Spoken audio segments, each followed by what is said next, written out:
Hey guys, my name is Angie, also known as The Light. Welcome to my channel.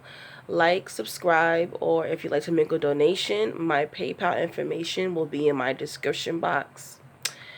So somebody requested that I do a video on hoovering. And the term hoovering comes from actually the vacuum cleaner, the Hoover. And it's when the narcissist basically just uses manipulation tactics, words, whatever they can to suck you back into their life, okay? I guess to get you back, to get back at you. So they just basically do what they gotta do to get you back, to will you back into their life. And that's where that whole hoovering term comes. And for me, I believe like this hoovering moment is a very crucial moment between you and a narcissist, because you actually got away. You got away, and which is great. Hooray, you got away from them. But now this is going to test whether or not it's completely over between you and that narcissist, and how strong can you be? How strong are you going to be able to stay and not be and be able to be like, no, not, don't break the no contact in between you and that narcissist. The narcissist is probably good. They're gonna call you. They're going to text you.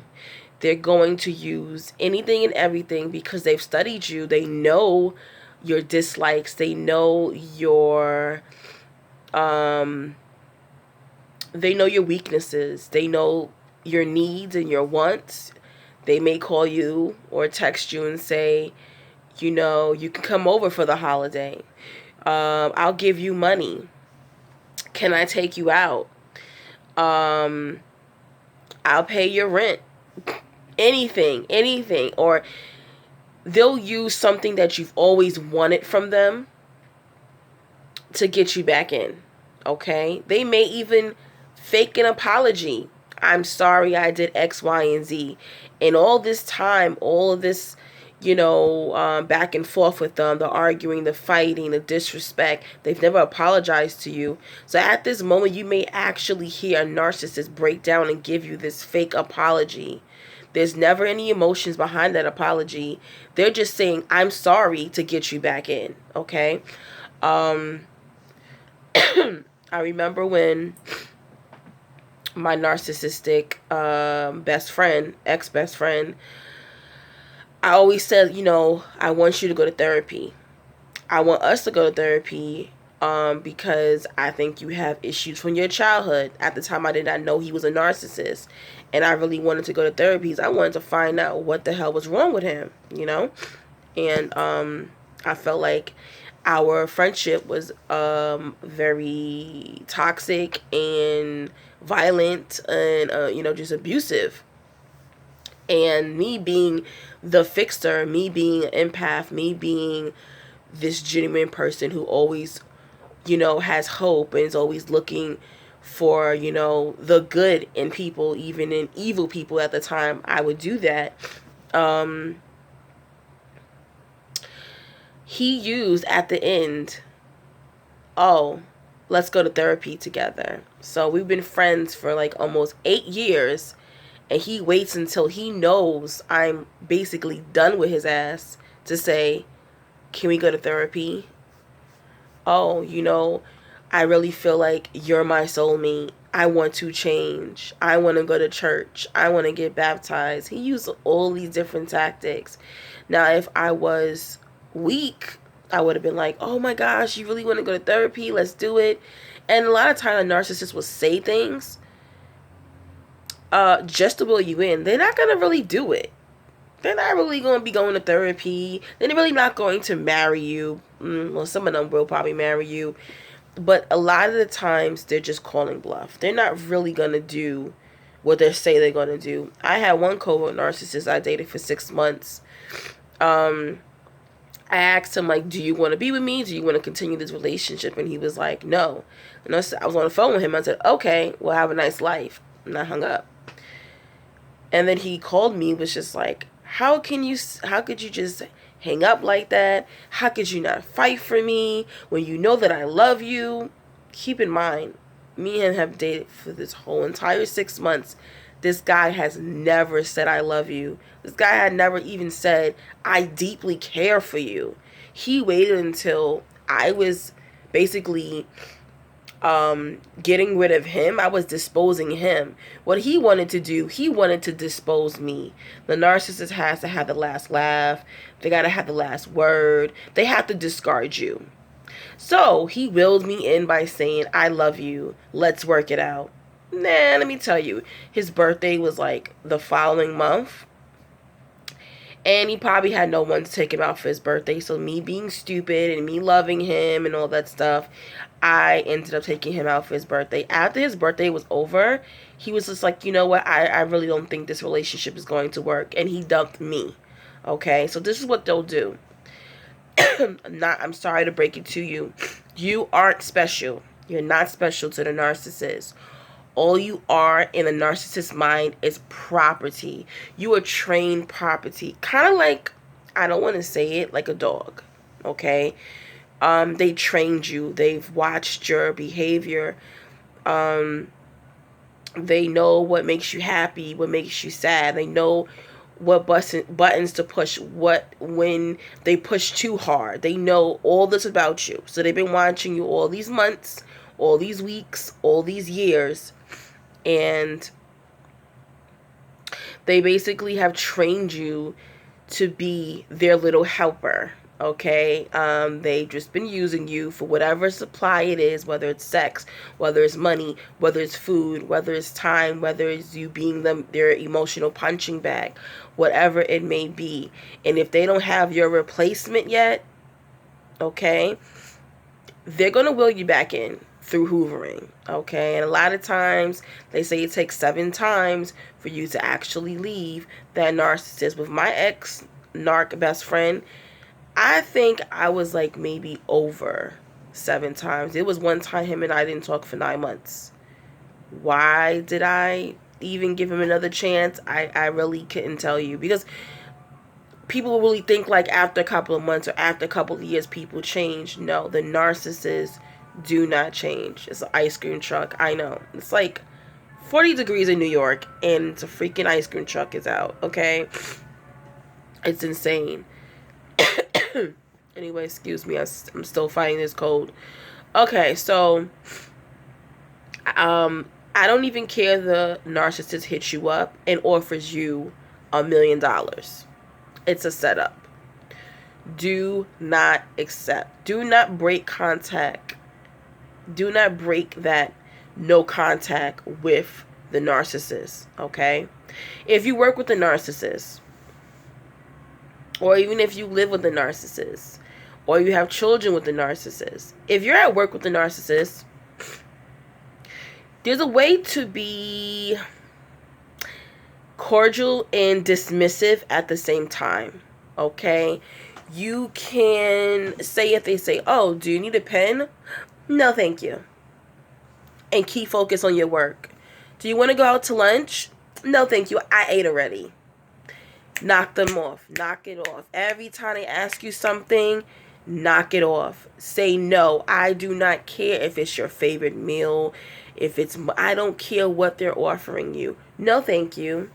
Would you like to go out to dinner? Would you like to see a movie? No, thank you. I think I've already seen that movie. Actually, I have a date later. That's all you have to say. You can be nice, but you can still be dismissive at the same time, okay? You could be a nice asshole, pretty much. That's what you need to be to the narcissist. Give no emotions.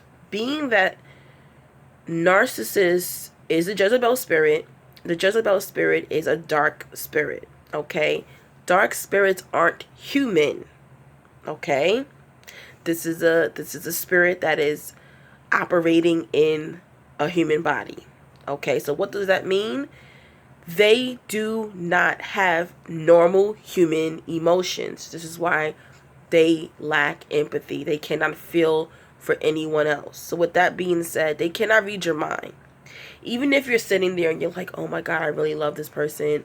Oh my goodness, I really wish I can go out with them. They can't really read your mind. They can't read your emotions. They can't read your heart. They're going to be looking at your body language. They're picking all this up. So I need you to get that stone cold look.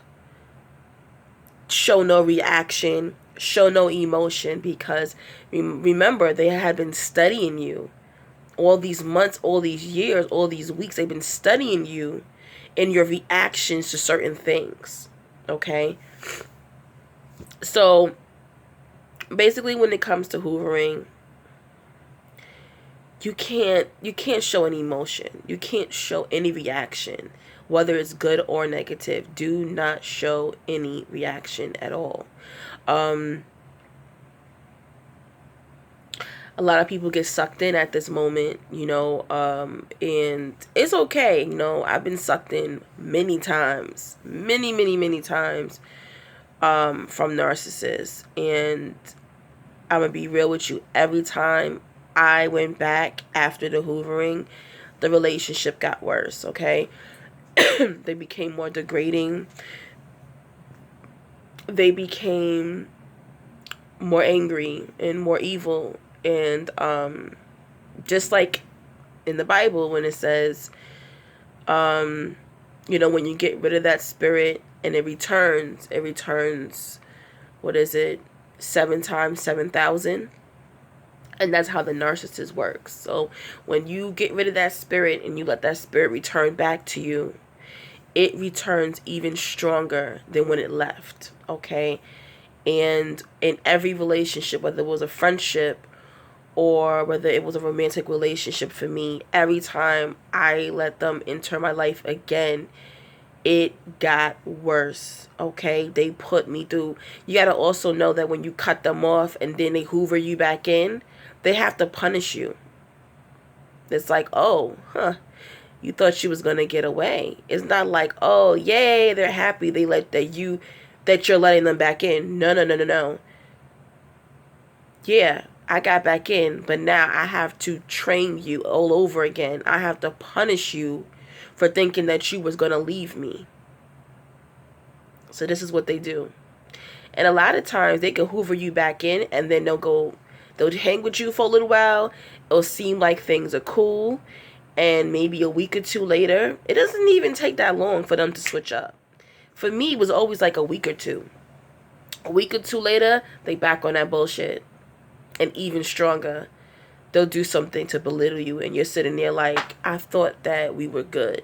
No, you're never good with the narcissist. You're never good. You're never good, okay? It'll be like 2 weeks, and then they'll do something to me. And it's a pattern. Like I said before, narcissists work on a pattern. So when you decide to let them back in, just know, if you decide that you think your narcissist has changed, I'm just letting you know now, it gets worse and worse each time. Okay? So during this hoovering, I know during the Hoover moment. Oh yeah, another thing, there's a lot of people that actually want the narcissist to hoover them. Why would you want a demon to keep hitting you up after they did you wrong? That doesn't even make any sense. There's some people who actually get off on this. No. And the reason why you may feel like you want the narcissist to hoover you, you want them to come crawling back, texting you and calling you, because you need some type of closure. You need to feel like you're worthy. You want them to feel some kind of pain or whatever the case is, You want them to have some type of narcissistic injury for them not, being able to hoover back. Honestly, I want the narcissist to leave me alone, because a lot of times when a narcissist gets ready to hoover you, it can get kind of stalkerish. For some of them, they could become stalkers. They could become violent, annoying, aggressive. there's a narcissist that I had slept with one time, and I realized after I slept with him that he was a narcissist. That was years ago. It's been about 4 or 5 years now, and this guy still finds me somehow and contacts me. Some of them never give up, okay? Because they got over. But you gotta understand, they're thinking in their head, well, I had them before, so I gotta figure out a way to get them back in, okay? If you do go no contact, if you do part from your narcissist and they don't contact you, most likely they found your replacement, and that's the reason why they haven't hoovered you. But a lot of times you're done with the narcissist, they go to your replacement, it doesn't work out with them, and then they come back and they try to hoover you that way. Like, let me see if he or she is dumb enough to let me back in, okay? Because they already know that you got what they want. You got the sex, you got the money, you got the time, you got the emotional stability. So they'll come back to you even months or years later, okay? After your replacement didn't work out. So don't feel happy. Honestly, it has always been best for me that the narcissist had left me. I haven't had too many narcissists leave me. But you have to stick it out. Yes, it's annoying. Yes, some of them can become aggressive, but you have to stick it out until the end, okay? Until they find your replacement, until they move on. But if you keep boundaries, if you keep that stone look on your face, you show no emotions, they'll get it. They're gonna get it and be like, damn, I lost them, okay? When they can't figure you out. I have been around a narcissist once who kept pacing back and forth, had his hand on his chin like, looking at me, standing back, like, He couldn't figure me out because I showed no emotion. He talked about other women. Oh, okay, good for you. That's nice. Blink stare. He talked about something horrible. Blank stare. You know, he insulted me. Blank stare. Give them no emotion and put up your boundaries. Get off their social media. Stop calling them. Don't respond to them. Don't text them back. Don't email them back, okay? Even with my narcissistic stepfather, he emailed me for like a year. You know what I did? Changed my email address. That's what I did. Okay, so if I could do it, you can do it. I'm telling you, don't take them back. Do not believe them. They're full of shit. And if you let them back in, it's punishment time. Okay? Hopefully this video was informative to you. And I will continue to do more videos. Peace and blessings.